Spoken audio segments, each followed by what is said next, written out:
the value of good. Well, there's value of good tonight. That's what we'll run with. Oh, by the way, we're live. There we go. But how are you, Welcome mate? back. There's a old TV mate. I am again, once again, actually almost monotonously again, sensational, and so happy to be here, especially Same, after the right? phone call I got. Yeah, yeah. Oh, well, The let's phone, let's oh go into yeah, that. well, the phone call. I got a Well, let's go phone into call that. this afternoon You from did one get a Scott phone call, Carson. and what Yeah. was on that? What was that phone call about? Now I'm going to muck around a little bit and see what comes better. Now, just give me a thumbs up whether or not you prefer this view or this view. Oh, Thumbs I up like now that if you one. like. Do you like this one? What do you reckon? This one? Thumbs up. Yeah, Thumbs up in the my head's comments, please. If you my like head's this big one, enough give us. already, man. So, and I'm also trying on something new today. I thought I'll just many years ago, a good mate who's been popping up here regularly actually nicknamed me the emotional heart surgeon. And as much as I love him, I've never owned it. So I'm just going to see how it goes. If you like it, we'll keep it. If you don't, I'll get rid of it. Doesn't really matter. I'm not. Is that all right, Darryl? Can we go with that? Absolutely, man. You can go with whatever you like. And I like Giddy it. up. Well, I like the emotional heart surgeon. It's good. yeah, something a bit different. We'll give it a It's run. it's fitting. It's as they would say Mm, in the old English, quite apt. Really, quite apt. I like that. quite Apt. apt. I still use that Yeah, language. we just don't use enough of the good stuff anymore. Apt. It's not a great word. Isn't it? Do you know what? Can I just share something that broke my heart in a good way? Go. So I'd done a little job this afternoon, helped a mate out. We built 14 church pews for their wedding. They're having a I know I play it all the time, Bronwyn, all the time. um, I wish. Anyway, so they're having this outdoor wedding, young couple. They're great, so they needed to make it sort of churchy. So we made 14 pews this afternoon. Anyway, so I get home and I've been working and I don't work usually, so my wife said, "You're gonna go have a shower. Take the little fella with you." So my grandson's over. So I go, "Come on, let's go. We're gonna have a shower." And he's up the stairs like a rat out of a drain pipe, like whoosh, loves a shower. So we get in the shower and we shower away, and that's all good. It's time to get out. No, come on, we got to get out. No, come on, it's time to get out. No. Anyway, so we get out. I'm getting him dry and clean, and I'm haunched over. And I'd been in the drill position all day, right? So bent over, drilling away. Anyway, my back sees, my back sees, and now I'm on all the haunches, and I'm down on the bed. And my little 2-year-old grandson says to me, he goes, "Grandpa, okay?" And Oh, I went, "I'm okay, buddy." He goes, "Grandpa, okay?" I went, "Yeah, I'll be fine." And I just went like, "Oh, are you joking me?" The cutest thing ever. Anyway, so I just had to chuck that one in there. Like, and when we talk about the value of good, man, that was so good. Like, Grandpa, okay. 2 words that were the best thing that happened to me today. And I did lots of good things today. And it was the best thing that happened. and how apt is that? So, what exactly is a good life, right? Right Yeah. there, right there. It's just, there is so much around us, Scotty, that we miss. So much good stuff. Hmm. Yeah, I mean, like, I think, bouncing off our conversation last week that was like insane, which was great. Um, which was good, right? The conversation was good. It was Yeah. it was fervent. It was boisterous. It was passionate. It was all good. But that whole, we missed so much good, so much good. So we need to stay. We need to slow down a bit. I think there'd be a lot of our struggles would not be as relevant if we just slowed down a bit. Oh, I love that, and I'm gonna grab something. Um, that what is a good life, right? I've never really been one for awards or even looked at things like that. I've always just gotten on with doing things and focused on doing me, right? And today I actually put in my submission for the Frankston Business Collective because I'm a proud member of the Frankston Business. Yeah, thank you. But I'm a proud member of the Frankston Business Collective. Like I love it. I love the conversations. And this got me actually. And one of the things for me is if anyone who watches anything I do, I just turn up. Right? I turn up as is, unashamedly, which I nearly didn't do tonight, which we'll jump on in a minute, which is actually really leads into this as well. So, but I reflected upon the 12 months that I've had in Frankston, and I'm sitting there going, wow, I've entered the award for social change maker for Frankston.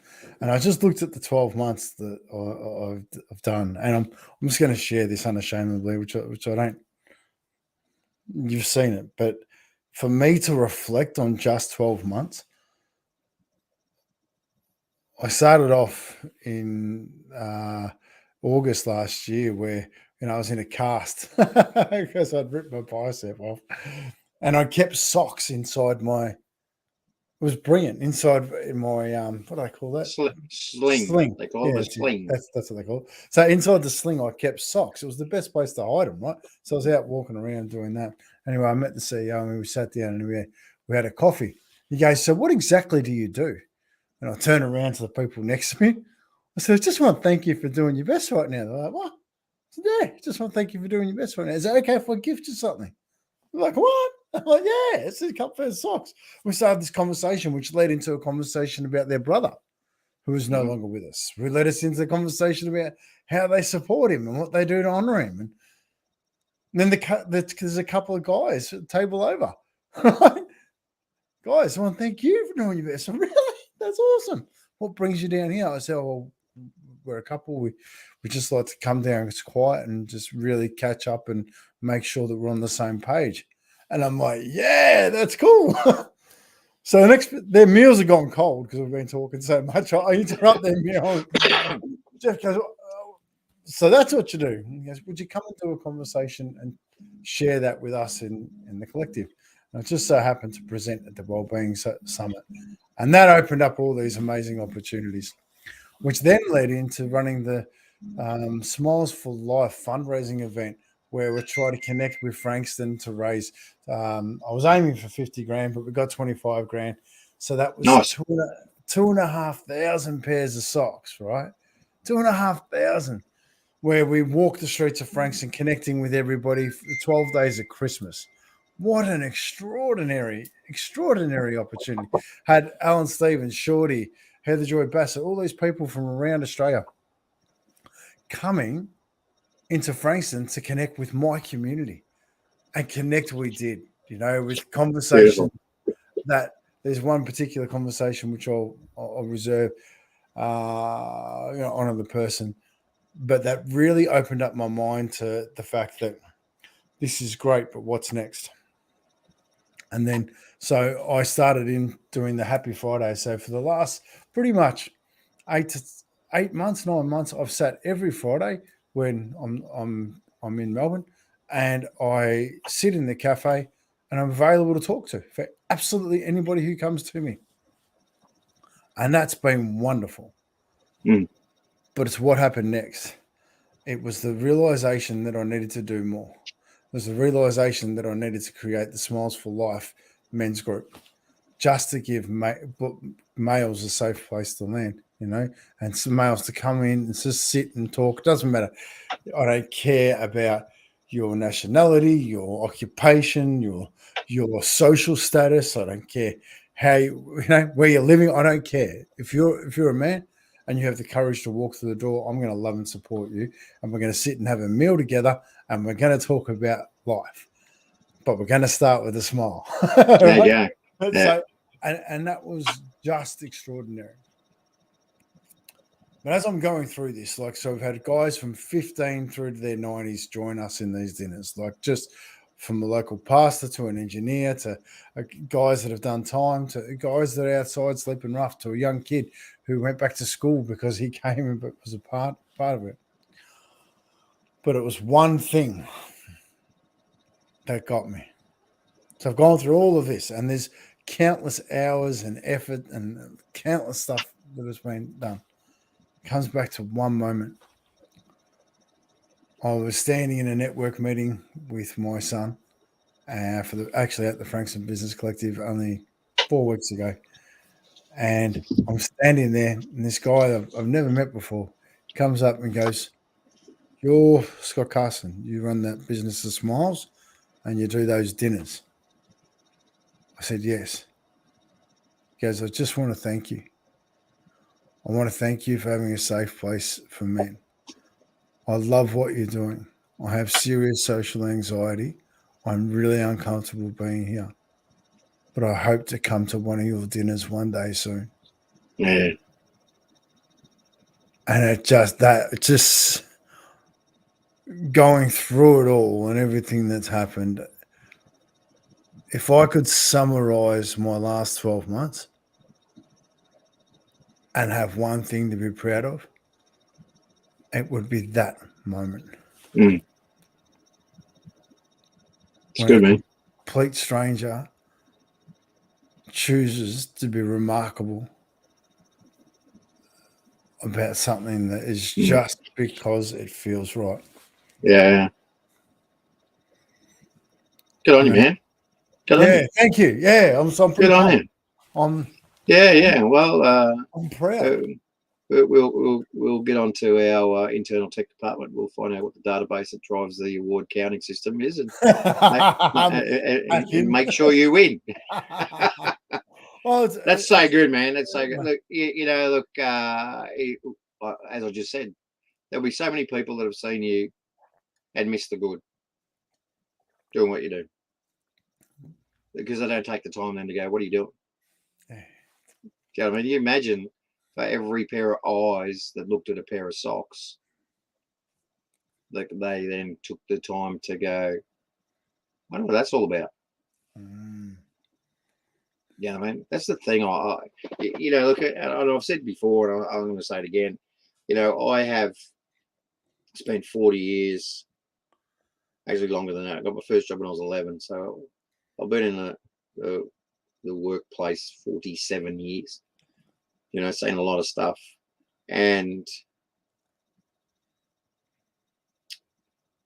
the time that we don't take to appreciate those good things is far more important than whatever the learning curve is.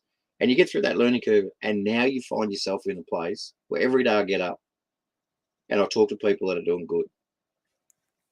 Like it surrounds me endlessly, and it doesn't matter who I'm talking to. Do you know what I mean? It's people like what you've just shared with us, then, who you don't even have the right, I don't believe, to ask you why you do it. Like that's almost an insult. You know what I mean? It's like you do it because your heart says I do it. You do it because you are the embodiment of doing good. So that little reflection there where a guy goes, "I appreciate that you're doing good." May not have done me any good, but you're doing good. Not yet anyway. Do you know what I mean? Like to come up and go, I hope I can experience that. I wish we would all just be able to take a little look back and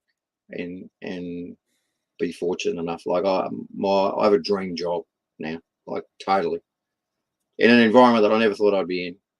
Do you know what I mean? And it's not that I've ever been a bad person. I believe I've always been a good person. And then you see different level of good. Like I feel humbled every time I'm talking to somebody on the phone. Talking to a radio station today, they're all volunteers, community radio. And just by ringing up and saying, "Hey, we've got this program now, we'd like to be able to offer that support." And they're going like, "Really?" Like no one does. No one does. Yeah, like it takes no time at all. So, man, good on you. And I think you should just track down all the other awards and put yourself forward, because other people should. Other people should go, hey, listen, I really appreciate what you're doing.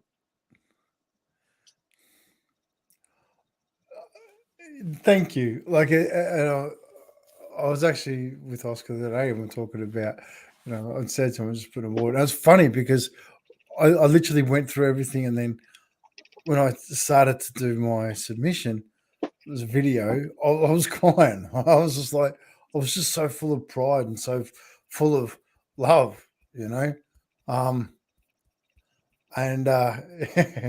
oh, I don't want this to turn into, but It's the Scotty Carson show again. no, but it's not about that. No, here No, is take your moment. all right. Kind of pure hearts of a man walking his truth and sharing his love and passion for helping and reaching out, either for a chat, a high five, a handshake, but most of all, just wants to see you smile. This comment comes from a man that is deeply entrenched in my heart, and it's not and I think this comes down to exactly what is a good life. Yeah. Like Jason, he's got his pinger juice, and just a man giving out love, giving out genuine, heartfelt, mate, I see you, I want to support you. Like, if a world, what is a good life? That's a good life. Yeah. Connecting with people with just honest, heartfelt intention. So, Jason, I honor you for that. And I really appreciate the comment. Thank you. But I don't want to turn this into this because it was funny because I was speaking to Oscar in the car, right? And we're talking about awards and bits and pieces. And he goes, "Oh, that's exciting." And maybe I said, I'm not overly fussed about it, because it's more about I want to have the impact. I just want to keep doing this because it's not about me, it's about us, it's about we, and if we can continue on a we, then that is my good life. I am living my good life, So, yeah. Everyone loves you, man. Thank you, Lisa. It's interesting. I'm not. I actually feel uncomfortable, to be honest, around that sort of stuff, and I really. Okay, well, we could talk about me for a while then. We can. Well, let's do that. No, because, it's not. No, let's jump into that, right? No, but I want to, because. I started this story with a little story about a story that I got on the phone from some Scott Carson today that was actually not even going to be here to tell us about how awesome he is, and that he's nominated himself for an award, which he deserves. So he rings and he says, I'm a bit tired. He's a bit tired. And I said, that's okay. He goes, oh, I'm really tired. I don't think I can show up tonight. And I said, whatever, man, it's all good. And he goes, oh, now I've heard your voice. Now I've heard your voice. And now look at him. He's like fresh as a daisy. Like fresh as a daisy. If you listen to my voice, it's only just hanging in there at the minute. But it's but it's so true, right? What is a good life? A good life is a bloke picking up the phone because he's tired. He goes, listen, I don't know if I can front up tonight. I'm pretty exhausted. I've got to get up, got to hit the road tomorrow. But as soon as I heard your voice, I lifted. We challenge each other. Darryl and I, we had a conversation yesterday that I am going to repeat. I can't repeat it here on Facebook or LinkedIn. However, I will do it on YouTube. I will have the conversation because I think it's something that's really important. It's a subject that as soon as I speak about it on this platform, I'll be removed. So I'm choosing my words very carefully. But the reality is that conversation was something that needs to be heard and talked about instead of being hidden away. And being able to have those conversations for me is the good life. That is the good life. It's about being able to explore the things in life you need to explore, because if you can explore them freely with people who you value, then you get the opportunity to grow, you get the opportunity to bounce back and reflect upon situations that really are important. So, geez, I'm being careful with my language around this, aren't Oh, I? no, look, and you're doing a really good job, and I'll jump in now just to help you out. Yeah. Because it's every conversation needs to be heard. Because at the end of the day, what else have we got, right? I mean, I look at my granddad, who was a legend of a dude, right? Man of very few words, which I'm trying to emulate in my more senior years now. I'm trying to be as wise as him. But he would sit and listen, and he'd be in the conversation. He just wouldn't say anything until it was appropriate to say something. I mean, there was no chatter with Pop just because there was chatter. And my grandfather never gave me a book. Said, here's how you be a good person. My grandfather never gave me a book and said, here's how you make furniture. My grandfather never gave me a book and said, here's how you stay married for 68 years. Do you know what I mean? I learned that from my grandfather through the conversations that I shared with my grandfather. Because in there, that's all we got, right? We got houses and we got cars and we got everything. And it's a lonely place to sit at home in your mansion with your, 3 cars in the garage, your boat out the front, and not be able to talk to anybody. Okay, it's a lonely place. So we should encourage it all. I mean, we're super blessed. We have a very rambunctious household. Everyone is in for a chat. Everyone. And it's Italian based, so everyone talks over the top of everybody. So you've got to be bilingual. You've got to be able to speak and listen concurrently. I struggle. Yeah. I can't talk and listen at the same time. If I'm talking, I'm talking. But it's always in the land of passionate conversation. You know what I mean? And it's so vibrant. So just that, Scotty, being able to grab a pair of socks and saying, hey, from my heart to yours, I want to bless you. And thank you for doing the best job you can. And I'd love to chat. I'm putting together one of the workshops I'm doing at the moment, which is to take look, and if I can go sideways for a minute and talk about social media platforms and all that sort of stuff, I'm amazed at how many 3-minute sales gurus there are now on the internet that will go, these 5 questions will change your life. Like, no offense, but yes, no, they won't.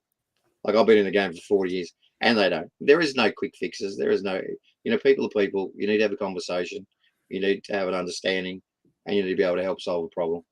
End of story. So that these 5 and these 3 and these are oh man, drive me nuts. So I'm putting together this workshop specifically aimed at all those sales guys that are still sales guys. The ones that actually go out and do the work and want to create a life. And going through that process is just like, that's a conversation.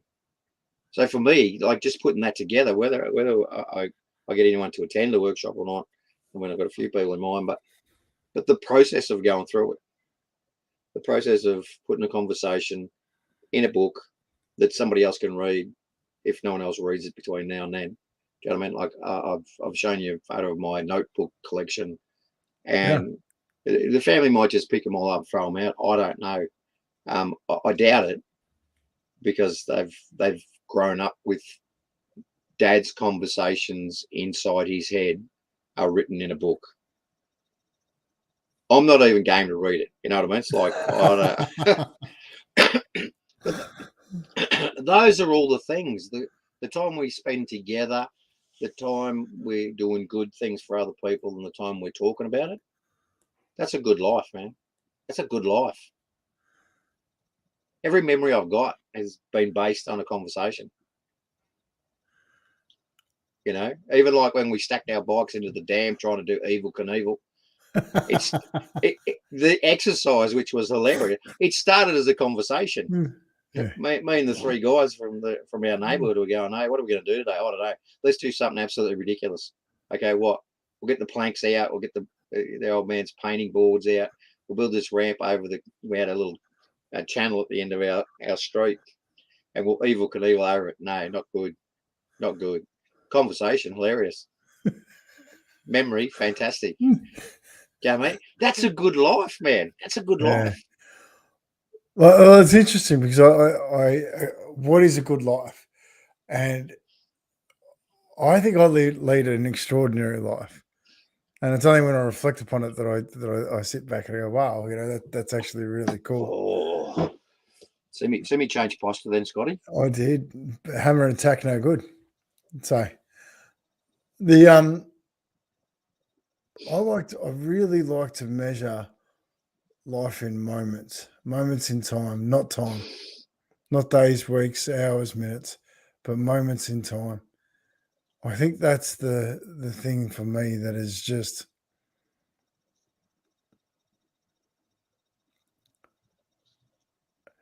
If I go back to Indigenous ways and how they've got all the stories 10,000 years old, and the stories don't change because of the moments in time that they shared, the excitement, exhilaration, and the joy. I think that's a good life. So you jump in and say, how many of those stories do you think were bad stories?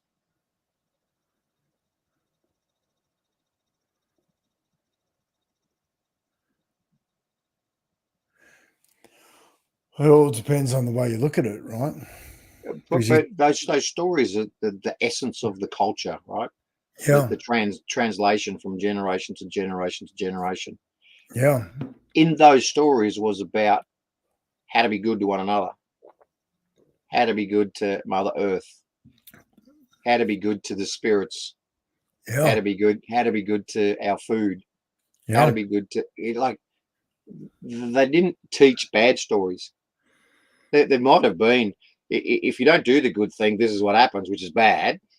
You know what I mean? Like, e.g., if you're climbing up that cliff to try and get something and then you think you can fly, probably bad result, right?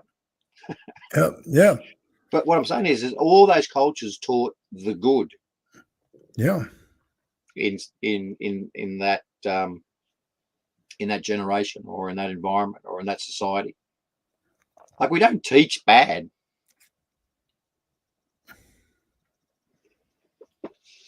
I think people need to focus more on good.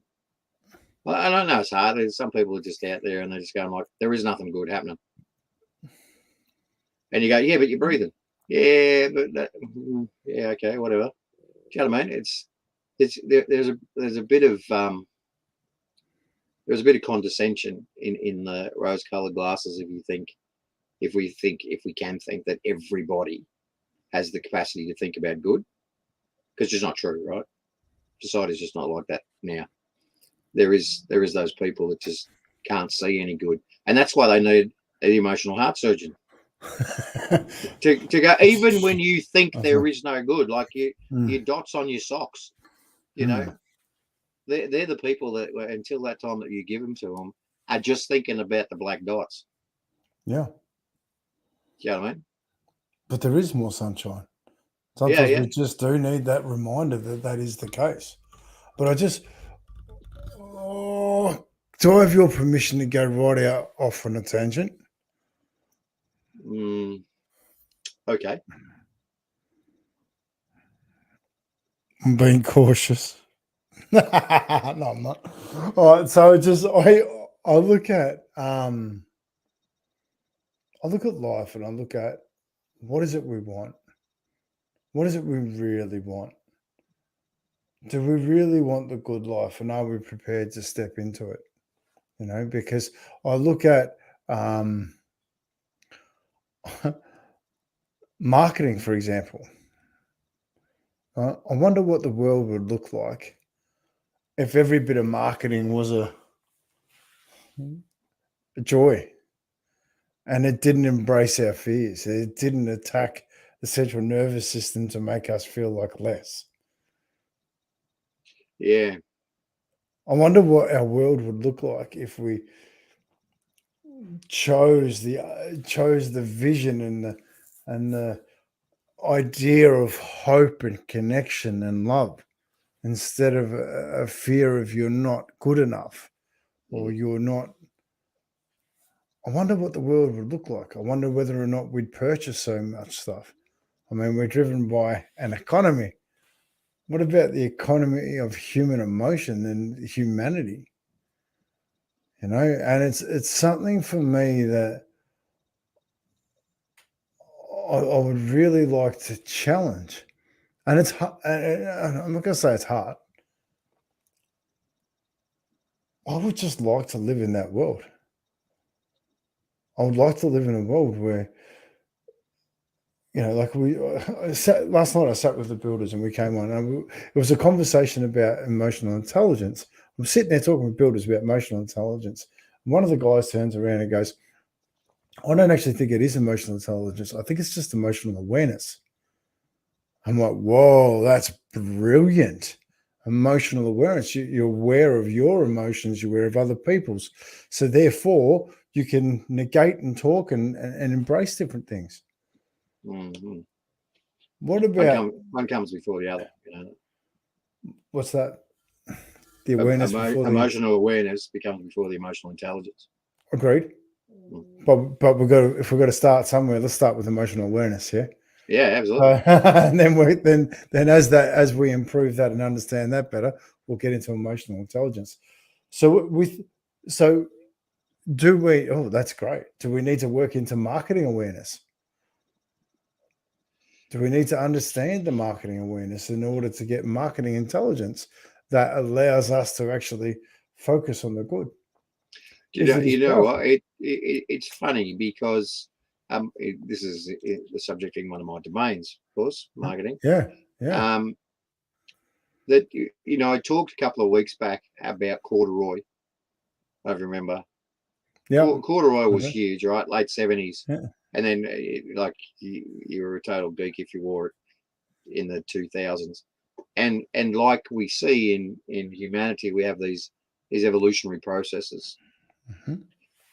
You know, I remember when I was with Britannica, and they had some great marketing strategies back in the day. And I shouldn't have gone there, but anyway, we had the process of one of the marketing strategies was letterbox drops. So we used to put cards in the letterbox, and like we had a comment about FOMO. It was sort of almost FOMO back then, even though FOMO didn't exist back then. And the card was answer these 3 quick questions and send it postage paid for your chance to win a set of Encyclopedia Britannica. So we would do that. There became a shift then in society that says we don't want junk mail. You know the one, right? We put a little sticker on our letterbox. There's no junk mail.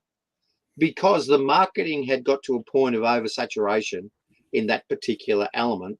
So the consumer market then says, no, enough. And then we got to a point where, so if we can't do letterbox drops, then we'll just ring everybody.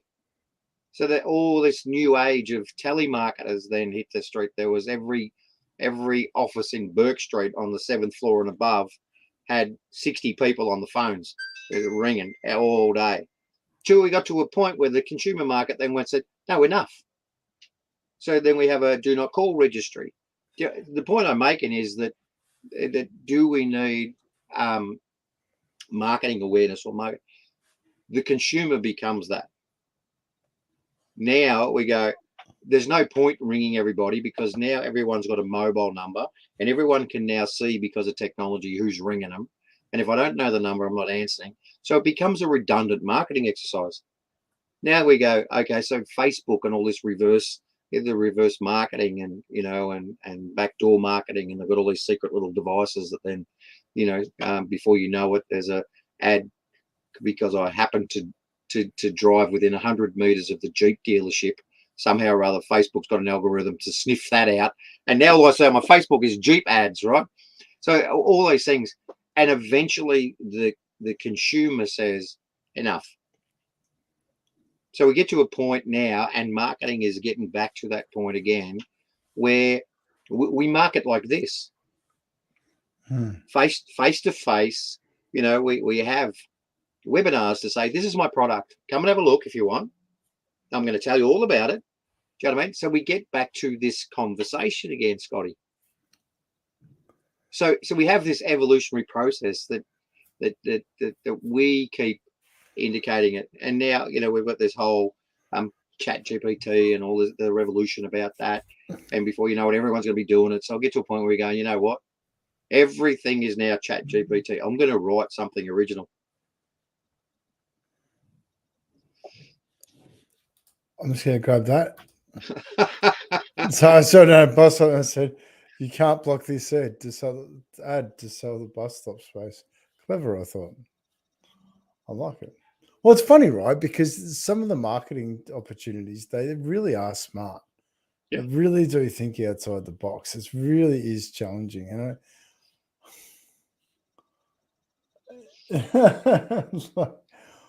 this is just twisting my head a little bit, actually, because how do you know you've gone too far when you've gone there?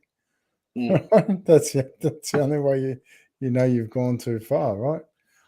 I only have to think of something and I get an ad for it. Yeah, absolutely. That's gold. I like that. So, yeah, bringing this back to the value of good, and things do turn, don't they? I'm quite. I did want as an epitaph or as something I've said to the kids in the past on my gravestone. I just want he tried, not good father and good. He tried, and I'm getting more comfortable with changing that is to have no, they don't written on it instead. No, they don't. That's a bit cryptic, right? I'm starting to see, because of the association I have, because I just spend all my time looking at these people that are doing good. And I think that there is going to be enough people to disprove the truism that nice guys finish last. Because I think we're starting to get to a position where nice guys aren't finishing last. Nice guys who do good things have a good life, which means they don't finish last. So I'm thinking of changing my tombstone to no, they don't. I like that. No, they don't. Because I reckon I'm a nice guy. A lot of people might disagree. That doesn't mean that I'm not opinionated. That doesn't mean I'm not loud. It doesn't mean I'm not argumentative. But I'm a nice guy. And if there was a nice guy award, I'd be entering it. Yeah, it's interesting, right? Because I'm just going to say it, and I'll deal with the consequences. I don't. I think a man who sits on the fence and doesn't have an opinion doesn't add value. Miyagi-san, right? And that's pretty harsh, right? I say that without have an opinion. Be prepared to be wrong. Be prepared to, because when you do, it gives you the opportunity to grow together. It gives you the opportunity to learn something different. It gives you the opportunity to go, hang on a second, we can improve that if we do this.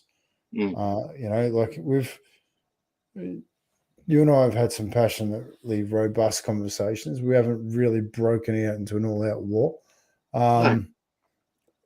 But I feel that that's the one thing that gives us the opportunity to grow more than anything else. It does give you splinters. But I do want to say around that is it also gives you opportunity to play on the field. And it's okay to not get it right. It's okay to learn to take a situation and improve that. Yeah. So sorry, I was just a bit sidetracked on that because I started thinking about it too much instead of talking about it. Yeah. Mate, that's what I said. Miyagi-san, right? I'll never forget in Karate Kid. Yeah. And Miyagi says to Daniel, he goes, Daniel-san, orange roll down the left-hand side of the road. Okay. Orange roll down right side of the road. Okay. Orange roll down the middle of the road. True. Right. Yeah. Oh, okay. Here's a good one. Bringing this one in, please, Darryl. If you are living in alignment with you, your values, I think this is a good life and success, at least by one very important measure. Finishing last according to who, compared to what? Living your best life. It is the best we humans can do.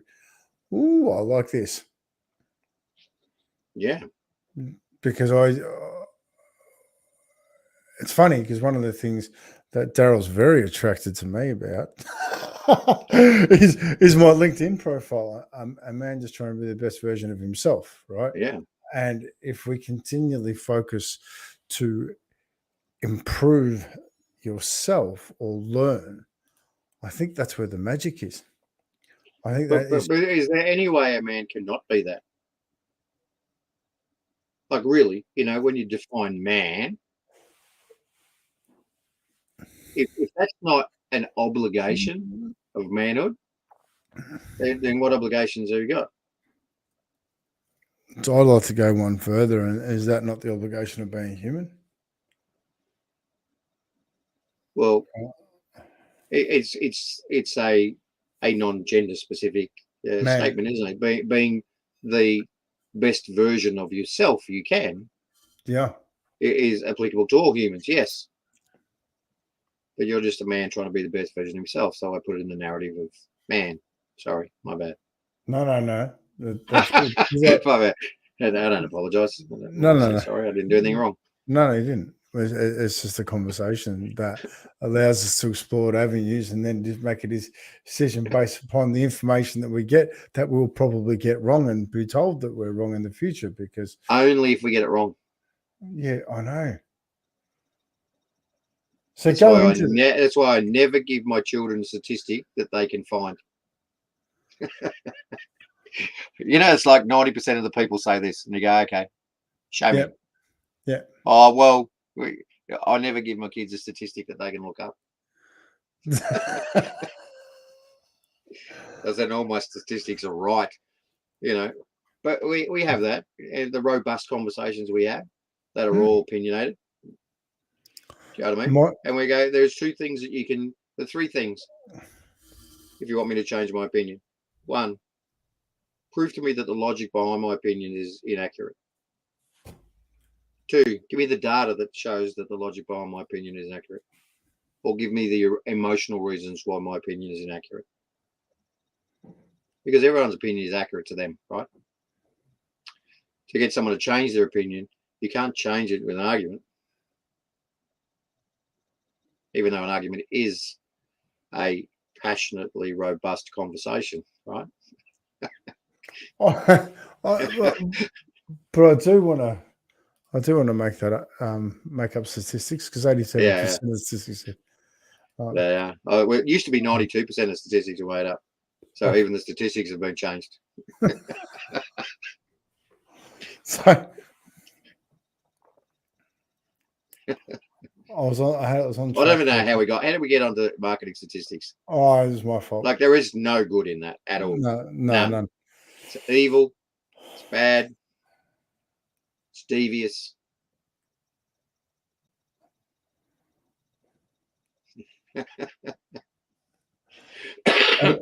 And we only know that because that's the way it is, right? As in, only. We get to a point where we let it happen as much as we determine how it happens. We let it happen, and there's lots of people that you can blame through history for the demise of manhood, of mankind. Sorry, not manhood. That was a generic and of human. Got to start watching here. Say man. Like who invented the remote control for the TV? Like, if that's not a cultural change that just made us lazy, then I don't know what for. Like, it's supposed to be convenient, right? Oh, look at that. You can change your TV from your armchair. You know what? Everyone's at least 10 foot fitter every day by not having a remote control. Even better if you don't have a TV, but well, no, not necessarily, right? Because what do? Sit and read a book. Yeah. You don't read a book, walk around the house, right? No, you do not. No. So we ask for these things to get it. You know, like, and this is where like mankind and humans and myself and everyone does my head in every day. It's like we have all these things to make our life easier, but they actually don't, and they actually get us away from everything. You know what? Again, comes back to those things where you go, you know what?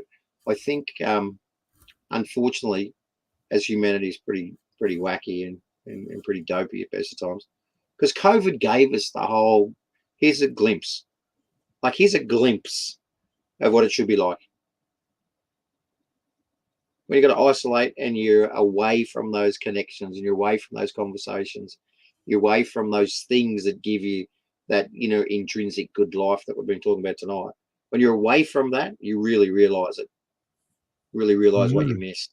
So we had a look, Scotty, like here's a little window of what life could be like.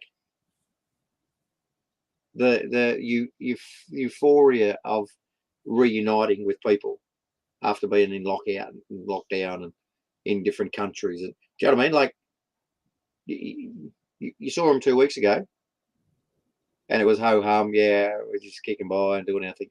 And now you've been away for 2 weeks, or you've been away for two months, or whatever. Like, you know what I mean? It's like it's a whole new, a new present.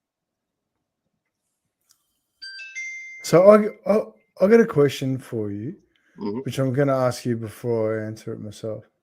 So it doesn't matter if I don't get it right. No, there is no right and wrong. Do you think, as humans, we're in a good place right now? Oh, yeah. Look, it's. I saw Jordan Peterson on a panel, and he asked one of the younger members of the audience, do they think they're worse off than the previous generation? So, and that sort of question is similar in vein. You know what I mean? Where are we at? Are we in a good place? Comparatively speaking, I'd say no. And then there's a majority of us that the answer is yes. It's always this yin yang battle. It's, you know, I don't know, and I'm not gonna. Thanks to Lisa, I'm not going to bring up 87.5% as a statistic. I would have no clue. And I think this is one of the things too that everyone struggles with a little bit, is that we really have now got so big as a species that you can't even really tell. Like the numbers you can't equate to how many people are really in a good place compared to not in a good place. Do you know what I mean? Like, how do you find out from 7 billion people? You can't. We have these little pockets of people that we find out, and we can sort of narrow that down to, you know, 1 in 10 or 7 males in 10 females are in this position. I think there's so much. Like, I wonder. I talked about my granddad before, and I would love that. You know, there's a whole thing. If you could have dinner with anybody, anyone throughout history, like, who would you invite? Do you know what I mean? And I thought about that. Yeah, Elvis, JFK. You know, like, you go through this whole, and I'm a bit disappointed that every other time I've been asked, I didn't put granddad at the table. Now I would. Do you know what I mean? I'd love to just spend an hour with him and go, so how we doing, Pop? And I reckon I would be horrified with his answer versus his life. Do you know what I mean? Versus his time frame when things seemed. I look back now and I go, it was so much easier then. Like you said, you know, before the remote control, because you didn't have a tele. Like, we had 2 channels, we were fine. Like, we were fine. Now there's like 728 of them. Do you know what I mean? These are the things that he would be just going like, what for? You only watch one TV show at a time. Do you know what I mean? That was the sort of guy. It's like, why have a library with 27,000 books in it? You only read one of them at a time. Do you know what I mean?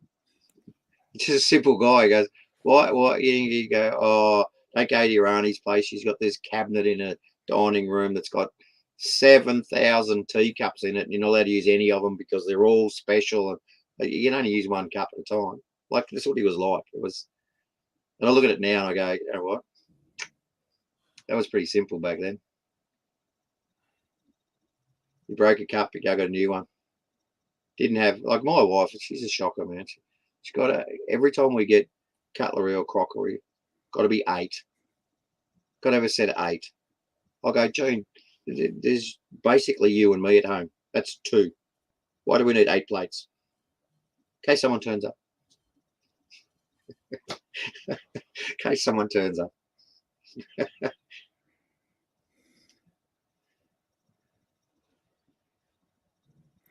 I think it's really interesting where we're at. Yeah. I think this year, like COVID has been is a great opportunity for reset on so many levels. I believe so too. Mm. And it all depends on what we're measuring it to. Like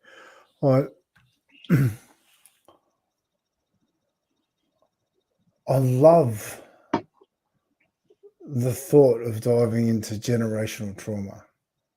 Mm. I love understanding how we can be better humans to one another. I think we've got enough data, experience, understanding to make so much better decisions on how we move forward. I just hope we're brave enough to challenge what's important. I hope we're brave enough to choose good, choose love, not fear. Like I was saying before, I was sitting with the builders, and every single one of those builders that I sit with on a Monday night, we choose to come from love, dealing with all situations. What would love do in this situation? And for me, love is not the Hollywood version of it. Love is appreciation, understanding, commitment to making something better out of a situation, commitment to making somebody feel seen and understood so that they feel love. Mm. And I think now more than ever that's really appropriate. Yeah, well, I think we need to be brave enough to stop worrying about everybody else. We need to be strong enough to care about everybody else. Let's stop worrying about what everybody else thinks, what everybody else is doing. If we were more focused on being good, doing good, living a good life ourselves, instead of buying into what everybody else's definition of what that should be and what this should be. You know what I mean? We are so overpopulated with opinion about everybody else. This group, that group, this vote, that vote, this discrimination, that misappropriate, like that, all of that. So it's almost like, I don't know, to me, it's almost like it's a barrier to not have to deal with ourselves. Do you know what I mean? But if we could just go, you know what, today, just today, I'm going to do something good. I'm going out of my way to do something good. If we just all had that mission, like we should just start it, Scotty. Tomorrow's the do good day. Done. I'm in. Do you know what I mean? Yeah. So whatever that is, the 28th of June, from here forth shall be known as too good. The do good day. All right, done. So I challenge everyone. Just do something good for someone tomorrow, and come back next week and tell us what you did. Don't come back next week. Come back the week after. or or the one after that. Yeah, the Or one whatever you after. like. Just because only because I'm not going to be here next week. I'm going to take a week off. So He's going to be doing the Willie Nelson. I'm going to be. I'll have a little bit of time off. I do want to grab a couple of things really quickly. I love this. Comparison is the thief of joy. Run your own race. I do love that. What if good and bad? Ooh, okay. I'm going to dive into that in a second. Smile. I like this. Smile at the bus driver. Just smile. Say thank you more. Do you know what? I think thank you is one of the most underused statements in the English language, and I would really love it if people gave context to a thank you, not just said thank you.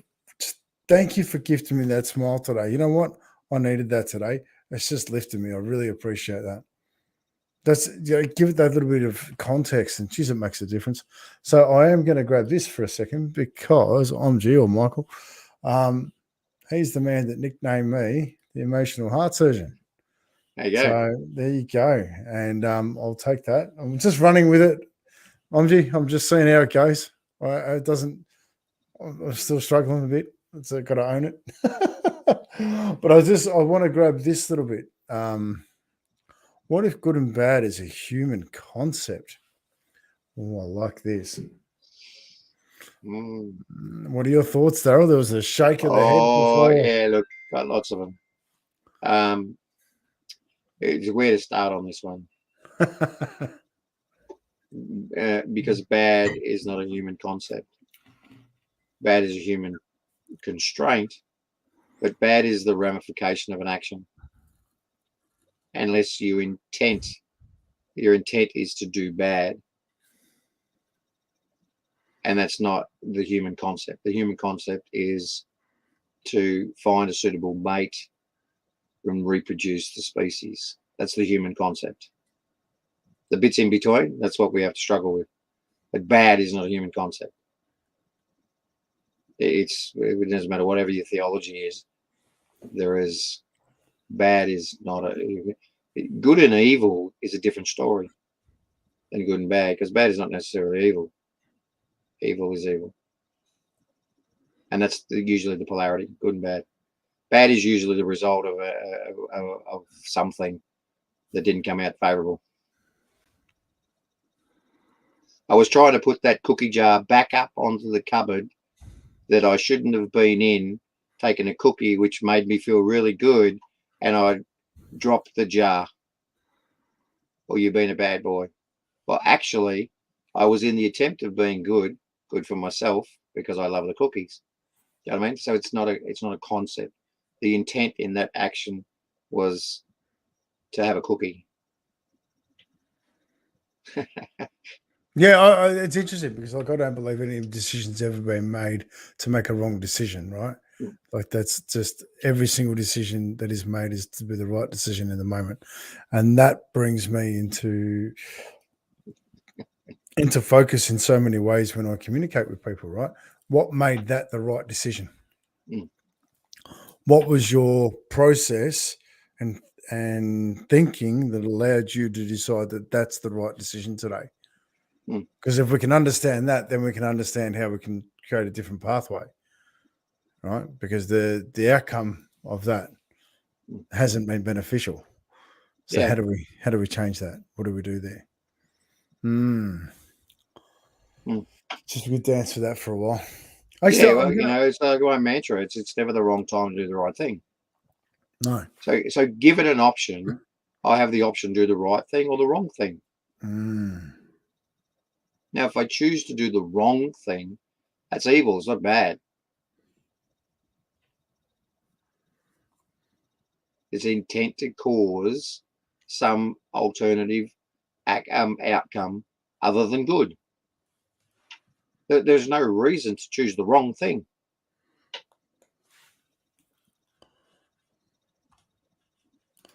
I can answer that. According to Scott Carson and Darryl Vine.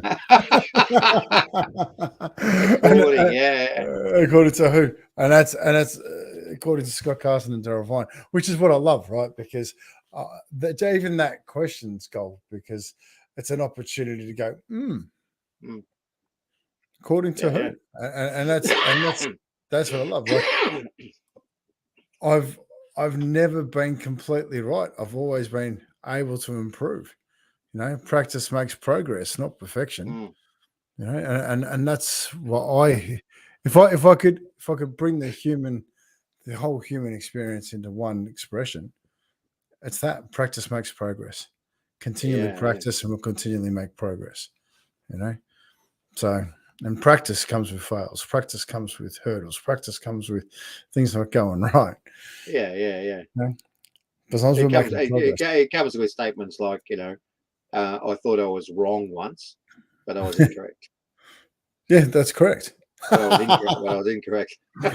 When you're incorrect, that was correct. But I was incorrect. Yeah. Yeah. So I I'm actually gonna wind it up tonight, Darryl, because Because you're tired, Scotty. I am exhausted. I'm